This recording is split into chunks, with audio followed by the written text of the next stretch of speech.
नमस्कार, स्वागत है आपका भीम न्यूज इंडिया, देश के सबसे प्रमुख और विश्वसनीय चैनल में। आप देख रहे हैं भीम न्यूज इंडिया। नमस्कार, मैं आपके साथ हूं। आइए जानते हैं आज की ताजा अपडेट्स। देश और दुनिया में क्या चल रहा है उसकी पूरी जानकारी लेकर हाजिर हैं। सबसे पहले बात करते हैं आज के मुख्य समाचार की। भीम न्यूज इंडिया देख रहे हैं आप विनय कुमार सिंघल के साथ। मध्य प्रदेश कांग्रेस कमेटी के महासचिव और ऑल इंडिया कांग्रेस कमेटी के मेंबर प्रवीण पाठक ने मध्य प्रदेश से चलकर ऑल इंडिया कांग्रेस कमेटी के दिल्ली कार्यालय में एक प्रेस कॉन्फ्रेंस कर मध्य प्रदेश की राजनीति के बारे में विस्तृत जानकारी दी और बताया कि मध्य प्रदेश में इस समय किस तरीके से भ्रष्टाचार हो रहा है। देखिए हमारे संवाददाता नवीन प्रकाश की रिपोर्ट। कांग्रेस पार्टी के आज इस राष्ट्रीय कार्यालय में आप सभी लोकतंत्र के सजग पहरेदारों का मैं मध्य प्रदेश कांग्रेस कमेटी की ओर से और अखिल भारतीय कांग्रेस कमेटी की ओर से आपका स्वागत करता हूं और आपको अपना प्रणाम निवेदित करता हूं। मैं आज इस राष्ट्र के हृदय प्रदेश मध्य प्रदेश की पीड़ा लेकर अपने इस राष्ट्रीय कार्यालय में आपके समक्ष आया हूं। पिछले 20-22 वर्षों से मध्य प्रदेश में भारतीय जनता पार्टी की सरकार है और बहुत ही पीड़ा के साथ, वेदना के साथ ये बात मुझे कहना पड़ रही है कि जिस मध्य प्रदेश को पूरे देश में गौरवशाली और समृद्ध प्रदेश के तौर पर जाना जाता था, उस मध्य प्रदेश को इन 2 दशकों में भारतीय जनता पार्टी के मुख्यमंत्रियों ने कलंकित किया है। सामान्य तौर पर मध्य प्रदेश आरएसएस की संघ की कार्यशाला तो है ही, भ्रष्टाचार की भी कार्यशाला है। जो दंश इस देश का युवा पेपर चोरी के माध्यम से, नीट के एग्जाम में करप्शन के माध्यम से अभी भोग रहा है, ये जो दैत्य जिसका इतना विकराल रूप पूरे देश में दिखाई दे रहा है, ये दैत्य का जन्म मध्य प्रदेश की धरती पर ही हुआ है। मुझे बहुत दुख के साथ कहना पड़ता है कि इसकी शुरुआत मध्य प्रदेश में व्यापम से हुई। एक ऐसा व्यापम, एक ऐसा घोटाला, एक ऐसा भ्रष्टाचार जो मध्य प्रदेश की एक पीढ़ी को पूरा निगल गया। और इस दैत्य का आप विकराल रूप देखिए कि आज पूरे देश में इसने युवाओं का भविष्य समाप्त कर दिया है। युवाओं के विषय को हमेशा राहुल गांधी जी ने उठाया है और मुझे इस बात को कहते हुए कतई परहेज नहीं है कि आदरणीय राहुल गांधी जी ने जब जब कोई विषय इस देश के समक्ष रखा है, थोड़े समय बाद इस देश में उसका सत्यापन हुआ है। चाहे वो चौकीदार चोर की बात हो, चाहे कोरोना के महामारी के संकट की बात हो, चाहे ये पेपर चोरी और वोट चोरी की बात हो। मैंने तो सामान्य तौर पर हम लोग सुनते थे बचपन में कि राजनीतिक पार्टियां जो होती हैं वो चंदे से चला करती हैं, पर पहली बार ऐसा देखा है कि कोई पार्टी ऐसी भी है जो चंदा भी खाया जा करती है।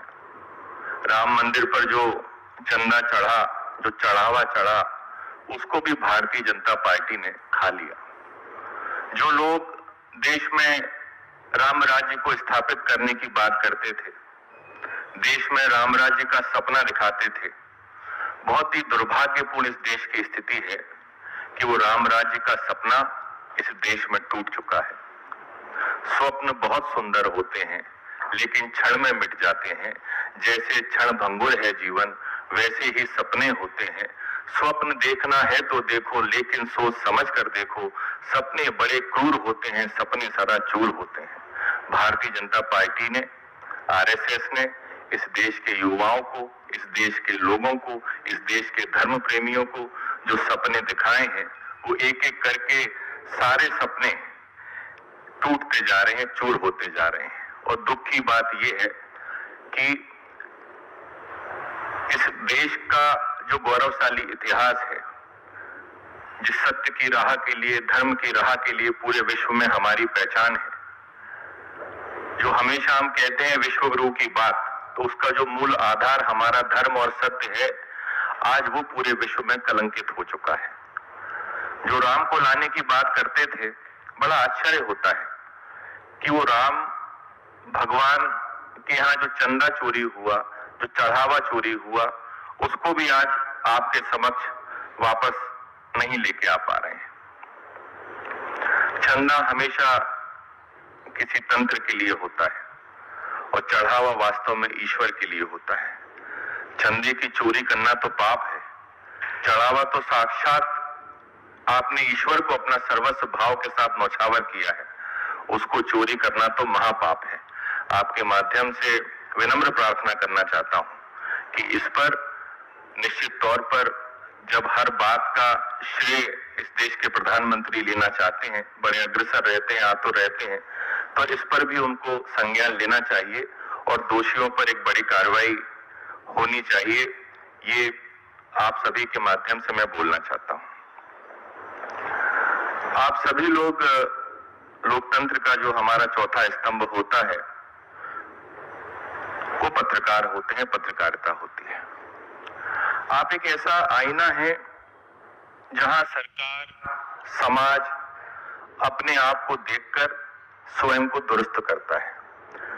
आपके आईने से वो ये देखता है कि वो जिन नैतिक मूल्यों पर, जिन कर्तव्यों को निभाने के संकल्प पर और अपनी कथनी और करनी के उनके अंतर पर, ये सब आकलन वो आपके आईने में देखकर करते हैं। मुझे बहुत ही दुख के साथ ये बात बोलनी पड़ रही है कि आज मध्य प्रदेश में पूरे 10 दिन बीत गए हैं। 10 दिन में मध्य प्रदेश के मुख्यमंत्री पर जो आरोप लगे हैं, मध्य प्रदेश के मुख्यमंत्री से लेके देश का पूरा शीर्ष नेतृत्व उस पर मौन है। बचपन में हम सुना करते थे कि नेता जमीन से जुड़ा होना चाहिए, पर भारतीय जनता पार्टी के लोग इसको थोड़ा अलग से समझते हैं। हमारे मध्य प्रदेश के मुख्यमंत्री ने भी इसको थोड़ा अलग से समझा है। वो जमीन से तो नहीं जुड़े, जमीनों से जुड़ गए। हमारे प्रदेश अध्यक्ष आदरणीय जीतू पटवारी जी, हमारे सीएलपी के नेता उमंग सिंघार जी, इन दोनों ने कई प्रेस कॉन्फ्रेंस कर सीधे आरोप मध्य प्रदेश के मुख्यमंत्री पर, जो आपके ही एक संस्थान मित्र द्वारा आरोप लगाए गए थे, उनसे इस्तीफे की मांग की है। बहुत ही लोकतंत्र में ये दुख के साथ कहना पड़ता है कि आज तक ना मुख्यमंत्री की ओर से, ना प्रधानमंत्री की ओर से और ना किसी जिम्मेदार व्यक्ति की ओर से एक विषय भी उसकी सफाई के लिए नहीं आया है। ये निश्चित तौर पर लोकतंत्र को कलंकित करने वाली बात है। मध्य प्रदेश कांग्रेस कमेटी ने अभी 2 दिन पहले हमारी पॉलिटिकल अफेयर कमेटी की बैठक हुई थी। उसमें सभी जो हमारा शीर्ष नेतृत्व है, उसने तय किया है डिटेल सारी प्रॉपर्टीज की, सारे घोटाले की, चाहे वो ट्रस्ट के नाम कई 100 करोड़ की जमीनें 1 रुपए में देने की बात हो, या मुख्यमंत्री की कई एकड़ों की संपत्ति बढ़ने की बात हो, चाहे उनके अलग अलग कंपनीज में शेयर होल्डिंग की बात हो। मेरे से भी पूर्व जिन लोगों ने मध्य प्रदेश से प्रेस कॉन्फ्रेंस की है, वो सारे डेटा प्रेस कॉन्फ्रेंसों के माध्यम से, सोशल मीडिया के माध्यम से आप तक पहुंच चुके हैं। पर जब पूरा मध्य प्रदेश के मुख्यमंत्री मौन है, पूरा सिस्टम मौन है, तो हमारी पॉलिटिकल अफेयर कमेटी में हमारे प्रदेश अध्यक्ष जी, हमारे प्रभारी जी, हमारे लीडर ऑफ अपोजिशन और हमारे मध्य प्रदेश के शीर्ष नेतृत्व ने अगले कुछ दिनों में